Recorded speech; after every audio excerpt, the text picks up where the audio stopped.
تازه خیل په بازار کې بختي رحمان لیدلو او سم بوډا دی چاته ته د غرور بابو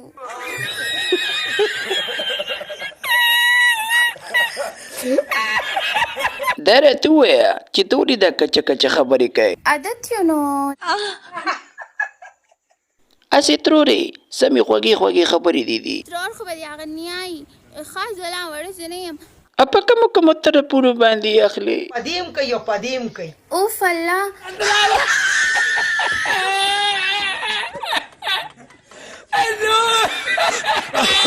ته خو د بختي رحمان سره هسې واده نه کې خو موږ سره یې وکړه که نه ولته د بختي رحمان نه کمې سو په دې ته ډاکڼې زه خو په هر څه باندې برابر یم خو ته شاته کو بیا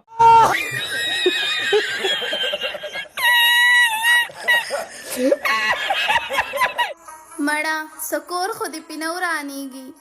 که په غټ اختر کې د غاړه راکړه دا څه وایې ته غاړه یادوې او موږ به درله لوګانو والا بخت زمان اوف الله ولې ویرېدې کو یارېږه ما موږ هم سونیا شاه په دې رړولې ده بالکل بالکل